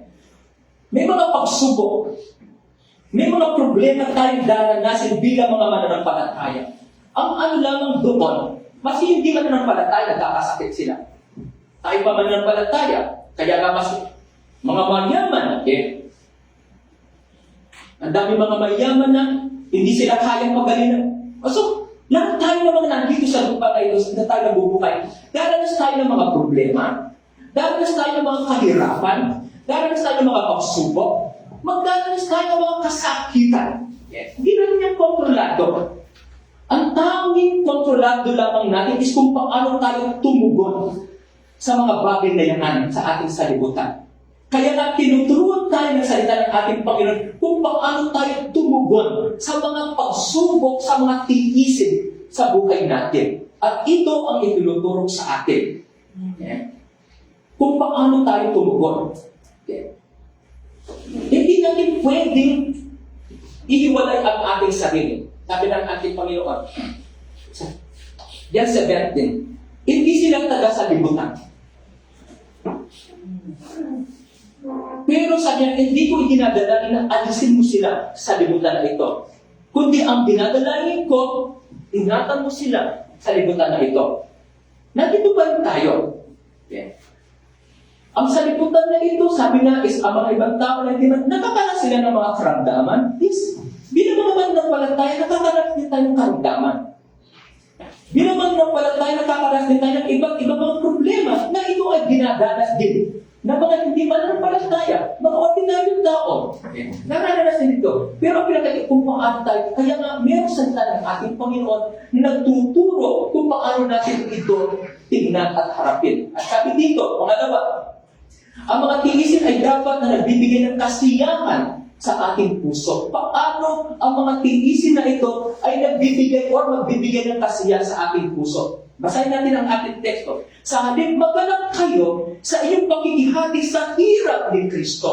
Ibig sabihin, nakikibahagi tayo sa mga hirap na ginawa ni Kristo at magiging lubos ang iyong kagalatan kapag nahayag ang kanyang kadakilahan. So, hindi naman ito yung end point na ating inin, kundi yung kadakilan na ibibigay sa atin ng ating Panginoon. Kasi pag alam na natin, ito yung proseso ng ating Panginoon para tayo ay dalisayin na gagalak tayo. Tinatanggal ng Panginoon yung mga madumi, yung mga tiisin na yaan, ito yung proseso ng ating Panginoon upang ano yung mga dumi na yaan? Mga pagdududa, pagwawalang bahala, kawalan ng pananampalataya. Yes, kawalan ng pagtitiwala. Ito yung mga dumi. Na tinatanggal ng atat, sabi na, until ma-establish ang pananampalataya mo, na si Kristo na lamang ang yaman mo. Okay. So kaya makita po natin, yung kagala kapag nakayat ang kadakilan, mabalat kayo kapag kayo inaalipos na dahil kay Kristo, sapagkat sumasa inyo ang dakilang Espiritu, ang Espiritu ng Diyos. Mabalat kayo kapag kayo inaalipos na dahil kay Kristo. Sapagkat sumasa inyo ang dakilang Espiritu, ang Espiritu ng Diyos. Kaya hindi lamang natin dapat inaasahan at niyayakap ang mga tiising dumarating. Bagkus dapat ay nagbibigay ito ng aktibong kasiyan sa ating mga puso. Kasi tayo ay nakikibahagi sa paghihirap ni Kristo. Kaya ito nagbibigay ng kagalakan sa atin. Gawa chapter 5. Yung mga apostoles ng ating Panginoon, sila ay pinabuusik. Akma na nga silang patayin. Sa tagpo na ito, ano ang ginawa nila? Sila ay nahimok ni Gamaliel, tinawag nila ang mga apostol. Pagkapalo nila sa mga apostol, ikinuha ng mga apostol, pinagawa na sila mga ng salita ng ating Panginoon. Yeah. So, pagkapalo nila sa mga apostol, inutusan nila ang mga ito na huwag magsalita sa pangalan ni Jesus. Pagkatapos, pinalayak sila. So, doon sa pulungan, hindi lamang sila kinulong, kundi tinorture sila. Para hindi na sila makapangaral ng mabuting balita ng salita ng ating Panginoon. Okay. After na sila ay mga pinagpapalo, pinalaya sila. Ano ang kanilang naging tugon? Nagaganap na linisan ng mga apostol ang Sanhedrin sapagkat sila ay ibinilang na karapat dapat na dumanas ng kaiyan dahil sa pangalan niya. Di baling usigin ako dahil sa aking pananampalataya. Di baling alipustahin ako dahil sa aking pananampalataya sa pagsunod kay Kristo. Kesa sa usigin ako dahil sa alipustahin ako dahil sa aking mga kasalanan. Ano ang pipiliin natin doon? Di baling alipustahin ako dahil sa aking pagsunod kay Kristo. Di baling alipustahin ako. Di baling kutsahin ako dahil sa aking pagsunod kay Kristo. Kesa kutsahin ako dahil ako ay magnanakaw. Kesa kutsahin ako dahil ako ay sinungaling. Kesa kutsahin ako dahil ako ay gumagawa ng kasalanan. Dito, ang mga apostol ay tuwang-tuwa dahil sabi niya, karapat dapat na dumanas na kayo dahil sa pangalan niya. Kaya huwag natin ikabya ang pagsunod natin kay Kristo. Maski ikaw na lamang.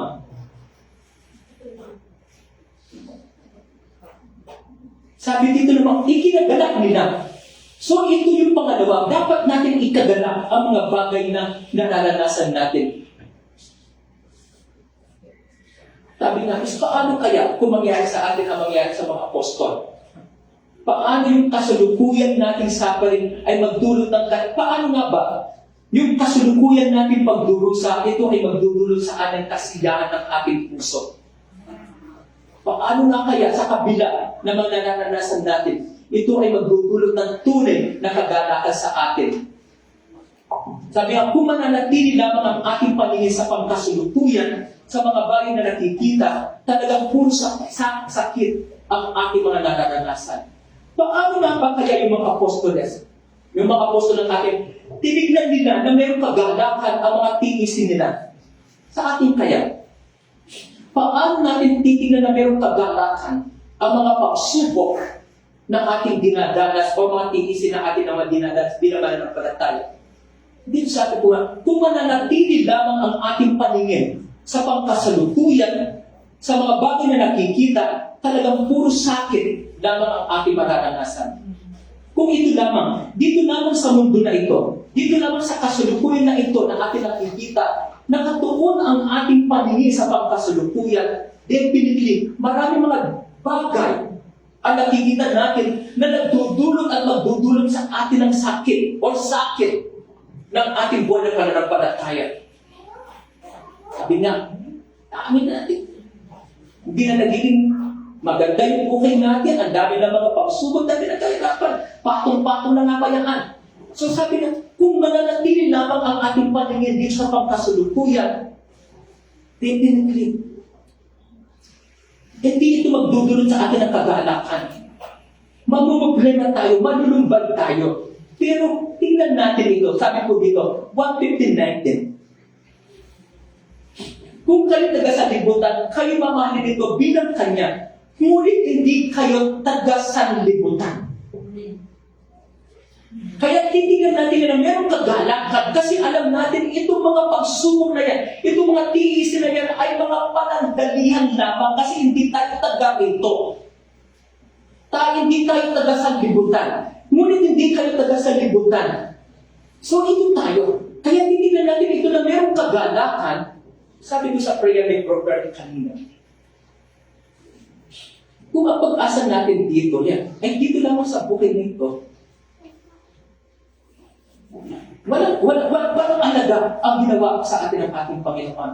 Kasi hindi lamang dito, sa salibutan na ito, ang gawa ng ating Panginoon, kundi higit pa. Kaya kami, paano natin natin na mayroong kagalakan, kung paano tinignan na mayroong kagalakan ng mga apostol, ang mga tiisin, ganun din natin tignan ang mga tiisin natin sa buhay. Hindi tayo taga rito.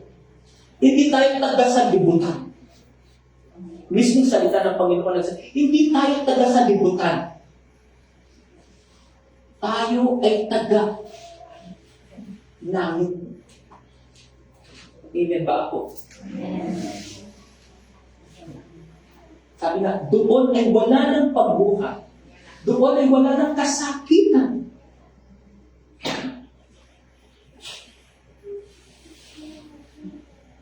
OFW ako na, palagi ko itong i-report.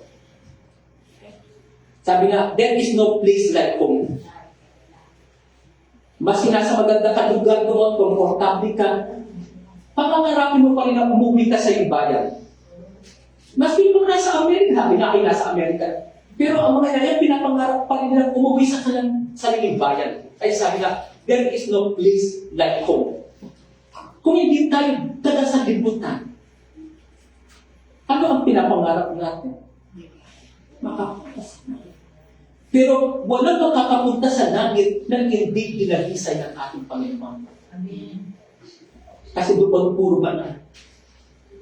At para maging banal tayo, ito yung proseso, ito yung lagi ng ating Panginoon. Walang makakapasok sa langit nang hindi banal. Para ma-achieve natin yung dumaan tayo dapat proseso. Kaya there is no shortcut. Walang shortcut sa pagpapadalisay sa atin. Daraan at daraan tayo sa refiner's fire. Daraan at daraan tayo sa apoy ng pagpapadalisay. Handa ba tayo? Sabi ni Corina Sanchez, handa na ba kayo? Sabi niya, handa na kayo. Diba sabi ng salita ng ating Panginoon, at sino man gustong maging lingkod ko, or at sino man gustong sumunod sa akin, limutin ang kanyang sarili, pasanin ang kanyang krus araw-araw, at sumunod sa akin. That is a life of a Christian. Mas parang hirap na maging Kristiyano, ayaw ko na. Diba? Ano ang pipiliin natin? Magtiis ng panandalian? Magtiis ng panandalian? Or danasin yung pangwalang hanggang kapayapaan doon sa langit? Ano ang pipiliin natin? Yung temporal or yung eternal? Ano ang pipiliin natin? Definitely, hindi natin pipiliin yung temporal. kundi pipili natin yung eternal. Pero dalawa yung klaseng eternal na yan. Eternal judgment, eternal condemnation, or eternal na nandiyan ka sa langit. Dalawang choice. So ngayon pa lamang sabi nga, darating na yan. So ito yung proseso ng ating Panginoon. So sabi nga, dumating na yung apoy na tagapagdalisay. Idaraan tayo. So ngayon, kung dumadanas ka ng mga iba't ibang tiisin, sabi ng kapatid, magalak ka. Kung dumadanas ka ng iba't ibang mga pagsubok, kapatid, magalak ka. Sabi nga, nagiging kabahagi kayo sa dulo sa ng ating Panginoon. Yes. So ito po. Kaya isang magandang halimbawa na pagtingin ng sa kakakilan ng inaharap ang nagbibigay lakas upang mapagtagumpayan ang kasulukuyang titis ay si Jesus mismo. Ito ang magandang halimbawa na si Jesus mismo ang siya magandang halimbawa natin. Hebrew 12:2. Dahil sa kagalakan na gayantay sa Kanya, hindi niya itinahihiya ang mamatay sa krus at siya'y ngayon nakaluklok sa kanan ng trono ng Diyos. Siya'y pinag-usig, siya'y inalipusta, pinagdudura. Pero hindi ito kinahiya ni Kristo. Kaya ngayon, dahil napagtagumpayan niya ito, siya ngayon ay nakaluklok sa kanan ng trono ng Diyos. So ganito natin tignan para tayo ay magkaroon ng kagalakan. Kaya ang pinakamatapat na mga mananampalataya ay matatakot sa gitna ng apoy. Ang mga matapat na mga mananampalataya ay matatakot mo sa gitna ng apoy. Subalit naroon kasama nila ang Diyos. Ang mga matatapat na mga mananampalataya ay matatakot natin sila sa gitna ng apoy. Ano ang halimbawa nito? Daniel chapter 3:25. Si Daniel, dahil sa kanyang pagsunod kay Yahweh, siya ay dinala sa pugon. Pero makita natin, sabi ko nga kanina, ang pinakamatapat na mga mananampalataya ay matatagpuan mo sa gitna ng apoy. Pero bagaman nasa gitna ng apoy, kasama nila ang Diyos. Dumaan ka man sa apoy, hindi ka masusunog, sabi sa aklat ng awit. Pinatunayan ito ni Daniel. Bakit apat na nakikita kong walang gapos at naglalakad sa gitna ng apoy na hindi nasusunog? At ang tingin ko sa ikaapat ay parang anak ng mga Diyos. Kaya kapatid, kung sa tingin mo ngayon ay dumaraan ka sa apoy ng pagsubok, huwag kang mag-alala. Kasama mo ang Diyos. Kasama natin ang Diyos. Ang pangako niya, hindi ko kayo iiwan. Hindi ko kayo pababayaan.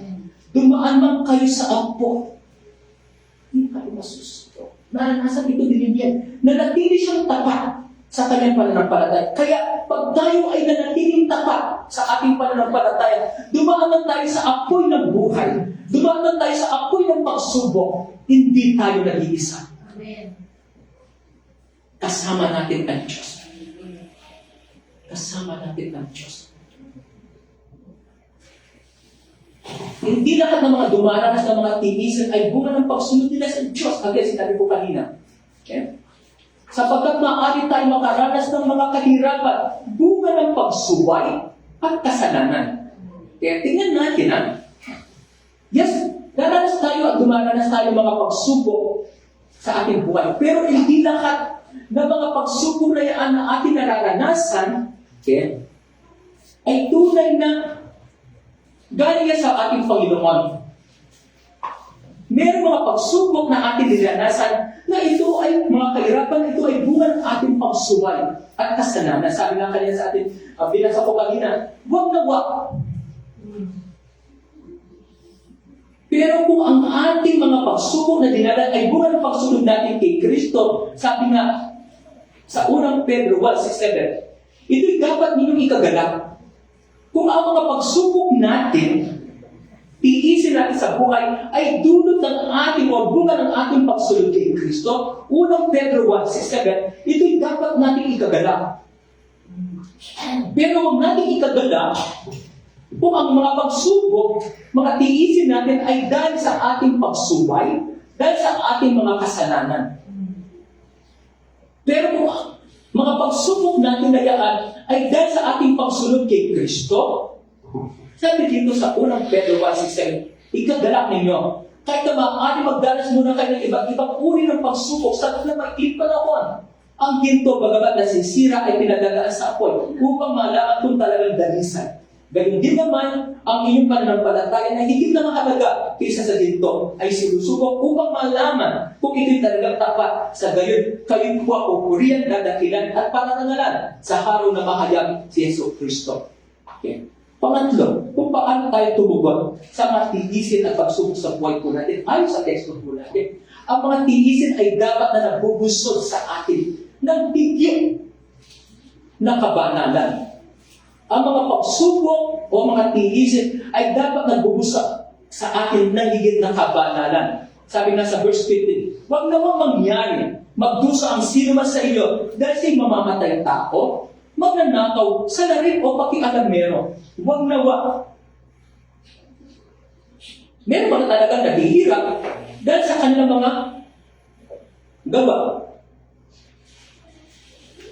Meron mga tagang naghihirap dahil sila ay magnanakaw, dahil sila ay salarin, dahil sila ay pakialamero. Dalawang contradiction yan. Dalawang pagkakabinyahan. Pero kung ang mga paghihirap mo ay tiisin dahil sa iyong pagbubuhay, pagsunod kay Kristo, sabi, maggalak ka. Sabi nga, ito ay nagdudulot sa iyo ng higit na kabanalan.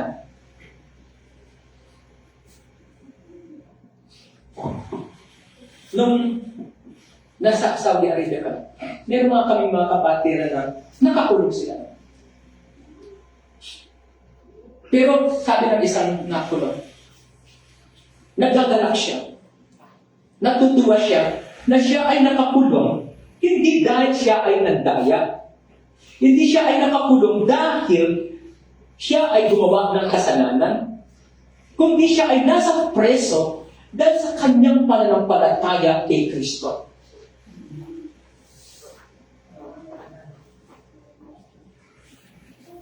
Ganon din ang mga apostoles. Kung bakit sila nagagalak, hindi sila ikinulong. Marami ang nasa kulungan ngayon dahil sa kalamang magdaraya. Pero kung ikaw ay nakakulong dahil sa iyong paggawa, pagsunod kay Kristo, hindi mo ito dapat ikahiya, kundi sabi ikagalak mo. So ito yung mga ito yung nagigit na bibigay sa atin ng higit na kabanalan. Pang-apat, ang mga tiisin ay dapat na nagbibigay sa atin ng higit na pagtitiwala sa Diyos. Higit na pagtitiwala sa Diyos ang resulta ng mga tiisin. Kaya nga ang mga nagdurusa ayon sa kalooban ng Diyos ay dapat magtiwala sa lumikha at magpatuloy sa paggawa ng mabuti. Ang Diyos ay laging tapat sa kanyang pangako. Kaya nga, ang mga nagdurusa ayon, tingnan natin, ang mga nagdurusa ayon sa kalooban ng Diyos, okay. Pag binasa natin ang salita, basahin natin ito, kinahul. Okay, hindi lamang party. Kaya nga ang mga nagdurusa ayon sa kalooban ng Diyos ay dapat magtiwala sa lumikha at magpatuloy sa paggawa ng mabuti. Ang Diyos ay laging tapat sa kanyang pangako. Ang mga tiisin na yan, ang mga light troubles na yan, ito yung mga pangunahing sandata upang wasakin ang ating pananampalataya. Ito yung sandata ng diablo. Yung mga tiisin na yan, ang mga light troubles na yan, ito yung mga pangunahing sandata ni Satanas upang wasakin ang ating pananampalataya. Kaya maging maging mapamatsyag tayo, maging mapanuri tayo sa mga tiisin, sa mga problema ng buhay natin ang ating dinadanas. Kasi ito yung mga pangunahing sandata ng diablo para wasakin tayo mga mananampalataya. Kaya sabi ng Satan, be watchful. Maging mapamatsyag tayo. Kasi ito, ang mga tiisin ay dapat na nagbibigay sa atin ng higit na pagtitiwala sa ating Panginoon. Ang ating pananampalataya ay umuunlad sa gitna ng mga problema na naging kawangis ng ating pagtitiwala sa ating Panginoon. Makita po natin, kaya ano mga pagsubok, malaki man o maliit, na iyong makakaharap sa landas ng pagsunod sa ating Panginoon. Tingnan po natin. Ibalik mo. Ibalik. Yan. Tipa. Iyan mo. Tipa. Tipa. Yan. I-proceed mo na. I-forward mo left that. Forward. Okay, sige. Yan mo. Okay. Ano mga pagsubok, malaki man o maliit, na iyong makakaharap sa landas ng pagsunod sa ating Panginoon, ay isang pagsubok na nagmumula sa ating Panginoon, na mayroong dakilang layunin at pagmamahal para sa ating ikabubuti. So ito po yung sa mga bagay na makita po natin. Okay. Sabi po na salita po ng ating Panginoon. Okay. Ano po naman po.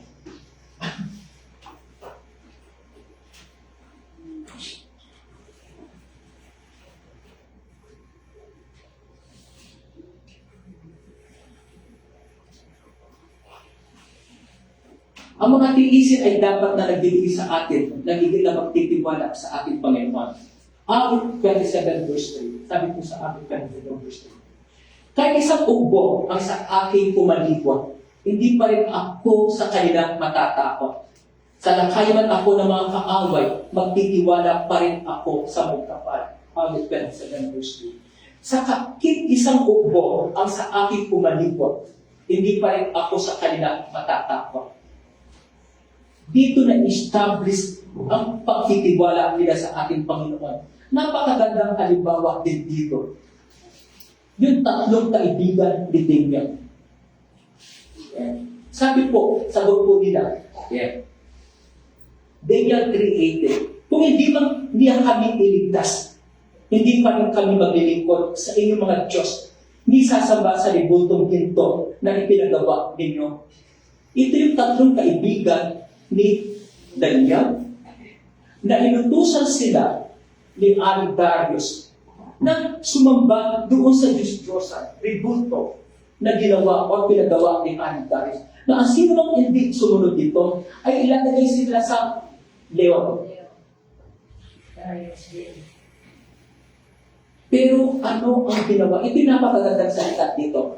Kung hindi ba niya kami ililigtas, hindi pa rin kami maglilingkod sa inyong mga Diyos, hindi sasamba sa iributong ginto na pinagawa din sa Kanya. So, ang pananampalataya is absolute. Walang kondisyon. Kung minsan ang pananampalataya natin, ang pagsunod natin sa ating Panginoon is merong kondisyon. Kung susunod ako sa Kanya, kung maglilingkod ako sa Kanya kung palaging mayroong condition. Pero dito, it is absolute surrender. Absolute trust. Kung hindi man sila iligtas, okay lang. Kung iligtas sila, salamat sa Diyos. Kung hindi man sila iligtas, sabi niya, kung hindi man kami iligtas, hindi pa rin kami maglilingkod. So dapat, ang pagsunod natin sa ating Panginoon, wala yung condition. Na kung paano tayo inibig ng ating Panginoon, walang condition. Ang pagsunod natin, yung surrender natin sa ating Panginoon, dapat wala yung condition. Na kung paano tayo inibig, iniligtas ng ating Panginoon na walang condition. An absolute surrender. Absolute trust natin sa ating Panginoon. Kaya ang pagtitiwala sa Panginoon ay hindi nakadepende sa ginhawa o kaligtasan sa pagsubok. Ang pagtitiwala sa ating Panginoon ay hindi nakadepende sa ginhawa o kaligtasan sa pagsubok. Kundi whatever it is, whatever it takes, magtitiwala tayo sa ating Panginoon. Dahil siya lamang at tunay na pwedeng pagkatiwalaan po natin siya dapat. Kaya anumang pagsubok, malaki man o maliit, na yung makakaharap sa landas ng pagsunod sa ating Panginoon ay isang pagsubok na nagmula sa Diyos at meron dakilang layunin at pagmamahal para sa iyong ikabubuti. Ano bang pagsubok, mga kapatid? Malaki man o maliit na iyong makakaharap sa landas ng pagsunod mo sa ating Panginoon. Diin ang kwentuhan. Ano bang mga pagsubok, maliit man o malaki, na iyong makakaharap o haharapin sa landas ng pagsunod mo sa Diyos, ay isang pagsubok na nagmumula sa Diyos na mayroong dakilang layunin at pagmamahal para sa iyong ipagbubuti. Roma 8:28. At anong mga bagay? For all things work together for good. Ano ang mga bagay na ating mararanasan? Ito ay itinuturo ng ating Panginoon na maranasan natin for our good. Kapatid, tandaan po natin na ano. Ano bang ipinararanas sa atin ng ating Panginoon?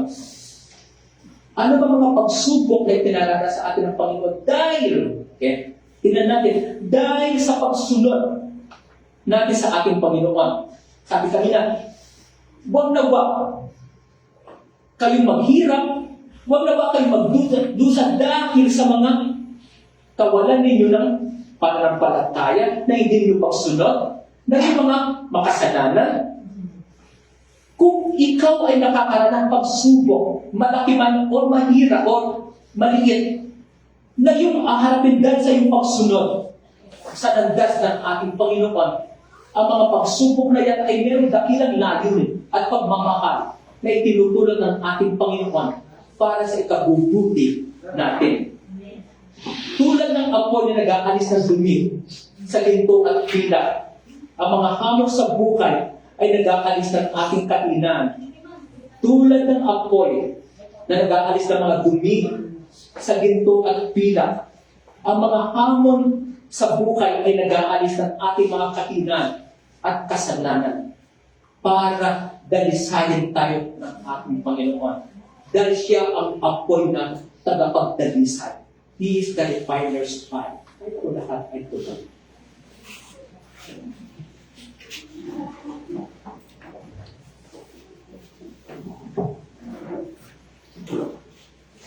Ipakanta sana yung refiner's fire kasi hindi naman hindi ko lang pwedeng kanta yun.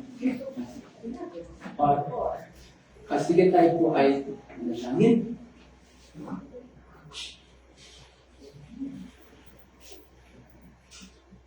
Ama, tunay nga po ang Diyos sa pangalan po ng aming Panginoon na si Kristo Jesus. Salamat po, O Lord, sa mga salita mo. Nawa ito mga salita mo na ito, O Diyos, ang nabigay po sa amin ng tamang pagtugon, O Lord. Ng tamang perspektibo, O Diyos, kung paano po namin, O Lord, haharapin ang mga iba't ibang klaseng pagsubok, tiisin na aming dinaranas o daranasin bilang mga mananampalataya. Lord, ipinagpauna mo na nga po ito, O Lord, sa amin, O Lord. Dahil ang layunin mo nga po ang ay dalisayin nga po kami, O Diyos, upang ano po yung mga dumi, kasalanan sa aming buhay, ito po, O Diyos, ay matanggal at matira lamang, manatili lamang, O Lord, yung puro at dalisan o balikan na buhay na meron nga po kami, O Lord, na ito o balikan ay nakasentro, nakaangkla sa pagsunod lamang po, O Lord, sa iyo. Ama po, dakila sa lahat, kung meron po kami mga kapatid ngayon, o kung sino po na nandito ngayon, ang nakakaranas ng pagsubok, tiisin, kahirapan, problema sa kanilang mga buhay, kasakitan. Kung ito o Diyos ay landas dahil sa kanilang pagsunod sa iyo, sabi mo nga po o Diyos, magalak. Dahil ito o naging kabahagi sila o nakikibahagi sila sa mga pagkirap ni Kristo. At darating araw o balikan na sabi mo nga po o Diyos, mahayag sa kanila ang kaluwalhatian ng Diyos. Kaya mga kapatid, kung meron kayong mga tiisin, mga pagsubok na dinadanas ngayon, dahil sa iyong pagsunod sa ating Panginoon, ang utos ng Diyos Ang utos ng salita ng Panginoon, magalak kayo. Magalak. Dahil sa takdang panahon, mahayag ang kalwalatian ni Kristo sa inyong mga buhay. Pero mayroong pasubali ang ating Panginoon. Kung ang ating mga pagsubok, kung ang ating mga tiisin ay dulot ng ating mga kasalanan, hindi pagsunod sa Kanya, ito yung oras na kinakailangan natin magpasuli sa ating Panginoon. Lord, it is about time, O Lord. Sabi mo nga po, O Diyos, na kung paano yung mga mananampalataya ay napakahirap maligtas. Gaano na pa kaya ang hindi mananampalataya? Lord, sabi mo nga po, darating ka bilang isang apoy na tagapagdalisay, O God, our refiner's fire. Nawa, O Diyos, hanggang meron pang panahon, O Lord, darating po namin, O God, sa mga tinisin po namin sa aming buhay, tulungan mo nga po kami, O Lord, na mapagtugumpayan po ito, O Diyos. Upang sa ganun, Ama, Lord, kami na mga dinalisay mo, O Diyos, at dadalisayin pa sa apoy. Makakasama ka nga po namin, O Diyos, sa iyong kaharian, magpawalang hanggan. Lord, ito po, O Diyos, ang aming nililithit. Ito po, O Diyos, ang aming tinitignan, Ama. Hindi ang pagkasalukuyan, O Lord, ang aming tinitignan. Kundi ang tinitignan po namin, O Parigat, ay yung bukas, O Parigat. Yung pagwalang hanggan. Ito po, O Diyos, ang tinitignan po namin. Kaya, O Lord, alam po namin, O Diyos, sa pagdaan po namin sa mga apoy ng pagsubok, sa pagdaan po namin, O Parigat, sa mga apoy, O Parigat, ng pagpapadalisan mo, kasama ka nga po namin, O Lord. Hindi mo kami iiwan, hindi mo kami pababayaan. Salamat po, O Diyos, sa iyong magandang pangako. Salamat po, Parigat, ikaw ang Diyos namin na tapat. Ikaw ang dakilang Diyos na siyang patuloy at patuloy na magmamakal ng tulong sa amin. Kaya, Ama, maraming salamat po, O Diyos, sa mga salita mo. Nawawalon ang mga salita po na ito, O Parigat. Ang siya, O Parigat, nagbago, O Parigat, ng aming paningin. Patungkol, O Parigat, sa mga daranasin po namin, O Parigat, mga tigisin sa buhay bilang mga mananampalataya. Salamat po, Ama, sa iyong mga salita. Pagpintong pagpangay po, Diyos, in Jesus' mighty name we pray. Amen.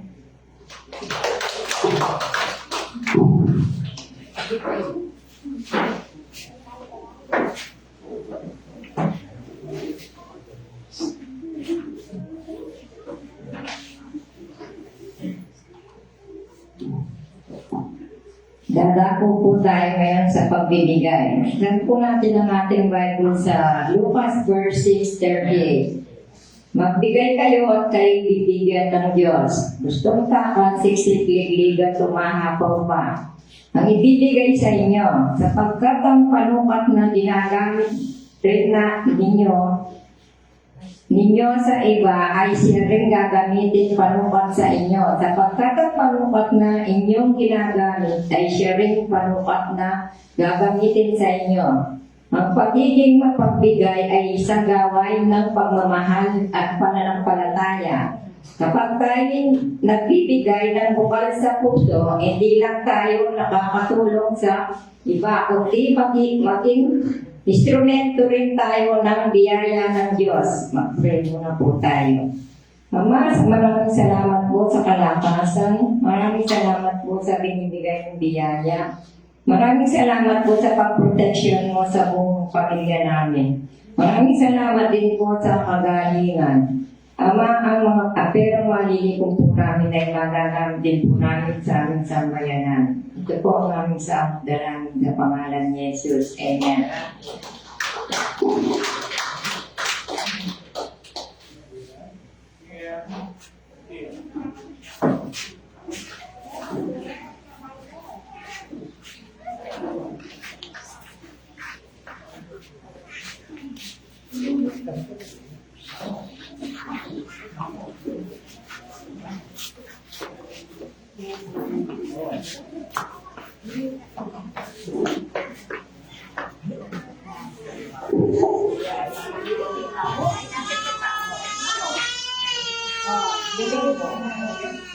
Ay?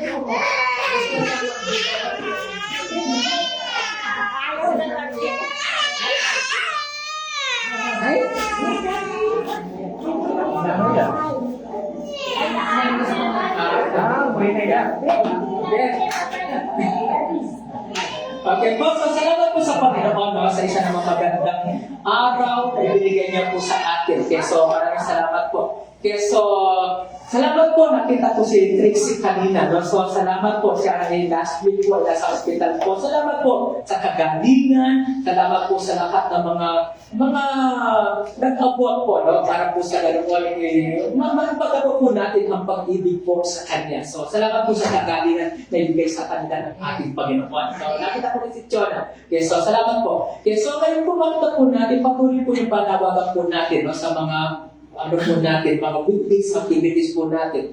So, lalo po sa panahon po ngayon, tagpulan na po, so nagsimula na po yung patat season. Okay, so nawa, panatilin po natin, meron mga umuubos, isip po, panatilin po natin na ligtas po yung pangatawag po natin. Okay, huwag po tayo lumabas, kung ito po tayo umuulan, huwag po natin ayan na maulanan tayo. Okay? So, ingatan po natin, lalo po sa panahon ng tagpulan, puso po yung ano ba, yung sipon, puso yung iba, yung bukod, lagnat. So, meron po, binigyan po tayo ng ano ng ating Panginoon, alagaan po natin ang ating katawan. Okay, so, lalo na po yung mga senior, no? Alagaan po natin yung ating mga katawan. Okay, so, gawan po natin, tuwing Sunday po, alas 9 pa rin po ng umaga po yan. Okay, so, kung uulan lang po, magkaroon po tayo ng mga payo, panangga po natin, bili po tayo ng mga payo para huwag po tayo, mga baka po, kung lulusong sa mga baka, magbota po tayo para maiwasan po natin yung mga sakit po sa mga maruming tubig po. Okay, so salamat po sa Panginoon na yung pong daraanan po natin yan ay ano na po, sinagtago na, kaya hindi na tayo dadaan sa mga ano, sa mga putik. So salamat po sa pamilya po ni na mga dungo no, na nagkaroon na po yung ng semento po yan. So isa po yan sa comfort na ating pong dadanasin. Na dati ay butika po dyan, pero ngayon maglalakad na po tayo ng walang putik. So salamat po sa Panginoon. Every Tuesday, meron po tayo Bible study. Tuloy pa rin po ito. So last time, we opened up another module for our Bible study. Ito po yung One More Song. So ito po yung series po na ito para hindi naman po tayo ikayatin. Para hubugin po tayo na kung paano ito yung puso ng ating Panginoon sa mga kaluluwa. So dito po sa mga series po na ito, hubugin ang puso po natin hanggang mailagay sa puso natin na ang bawat isang kaluluwa ay napakaalaga yan sa ating Panginoon. Na tayo ay maging teacher of men. Yes. So ito po ang ginagawa po natin tuwing Martes po, alas 4 po ng hapon. We encourage, no? Kasi simula pa naman po ng series po natin last Tuesday. So we encourage ang bawat isa po sa atin para ma-nurture po tayo about winning individual soul, about soul winning. Okay. Para ang puso po natin, matutuwa po natin kung paano mamalakaya ng kaluluwa. Soul winning po ito. So, napakatagal po ng series po na yan. So, ini-encourage po namin kayo. Okay? Every Tuesday po ito, alas 4 po ng hapon. Then, every Thursday, meron po tayong prayer meeting. Yeah. Sabi mo, yung mga estudyante, kung wala kayong pasok, o kung libre kayo, tuwing Martes o tuwing Tuesday, Thursday, maki-join kayo. Yeah. Para sa ganoon, habang kayo ay nagkakaroon ng joy sa inyong mga eskwela, hindi lamang yung kaalaman ninyo sa eskwela na naradalag dito, kundi maging yung spiritual joy po ninyo, nagagabayan po ito. So every Thursday po yan, meron po tayong prayer meeting, and every Friday, so meron pong ganun din po, no? Meron tayong Bible study po sa Vicky na Sister Cathy, and then prayer Bible study po ng mga kabataan, alas 8 po ng gabi, sa online naman po ito. So ito po yung panguna po niya, Chomer at saka ni na Celery po ito. So ito po yung mga activities, and then every Saturday, ito po yung worship team practice po nila. Sabi nga, join us and worship. Okay. Yung wala pa po mga kabataan na hindi pa engaged sa mga ministry, nandiyan po yung mga oportunidad. Huwag po natin palagpasin ang mga oportunidad yan. Meron pong ginagawang worship team practice every Saturday alas 5 po ng hapon. Yes, so ito po yung mga activities po natin na ginagawa natin para po sa ganoon makakihanda po tayo sa mga malalaki pang mga trabaho na ibibigay po sa atin ng ating Panginoon. And then another thing, ay nagiging po kami last nung first week of July, may schedule na Women's Fellowship. 25? 20? Ito. Yan o. Ganda rin yan o. Palakpakan naman natin yung ating mga tayo. Connect with us. Okay. Follow us on TikTok, subscribe in YouTube, like and follow sa Facebook. Yeah. So, kung meron po kayo hindi nakapo, yan alam po natin yan. Sabi nga, i-share lamang po natin yan. Yeah. At marami po, makita po natin is, sabi nga, yung hindi natin nararating, hindi natin nagagawa dito. Gamitin po natin ang teknolohiya. Okay. Para po marami pa po tayo marating. So, yan po ang mga bagay po na makita po natin. So, salamat din po kahapon nag-message sa akin si Talisa at si Joman. So, meron po silang i-donate na naman sa atin ng printer para po sa church. Yeah. So, salamat po sa Panginoon na kasi magkakaroon po natin yan sa mga ano po natin, sa mga materials po natin kung inakailangan po natin mag-print. So, salamat po sa Panginoon. Yes. So, ito po yung mga paalala at panawagan po natin sa bawat isa. Tayo po lahat ay tumayo para po sa ating closing prayer. Sister Cathy. Asan si Cathy? Nagsakto.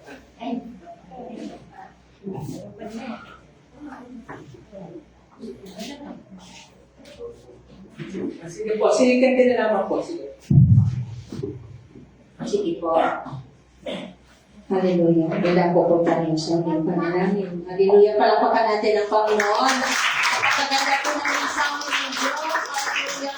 Salamat, Lord, O God, sa kaganapan ng aming Sunday service, Lord. Magmula po kaninang umaga hanggang sa mga oras na ito, sinamahan po kami kasabay ng magandang panahon. Sumikat ang araw. Napakabuti mo, Diyos. Salamat sa iyong katapatan. Salamat sa iyong dakilang pag-ibig na hindi nagmamali, O Diyos. Salamat sa bawat isa, O Diyos, na dumalo sa iyong gawain, sa mga Lord, naglilinis sa church. Salamat sa mga kamay na nagluto. Salamat ng marami sa music team namin, sa kanilang pagpapagal. Sa bawat isa, O Diyos, salamat ng marami, O God.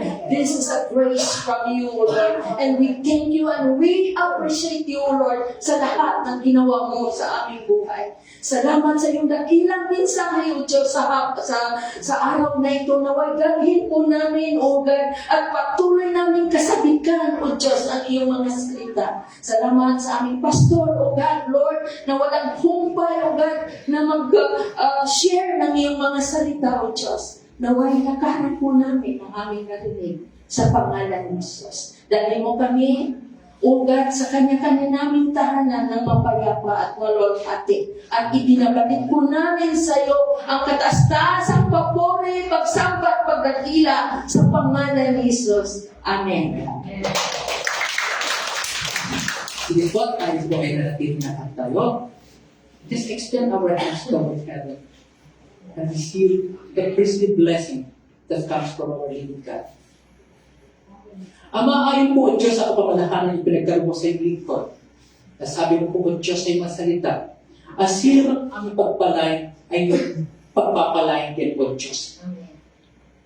Kaya mga kapatid, tanggapin natin ang basbas na ito na pumula sa ating Panginoon. The Lord bless you and keep you. The Lord peace shine upon you and be gracious unto you. The Lord please turn toward you and give you peace now and forever. Amen and amen. God bless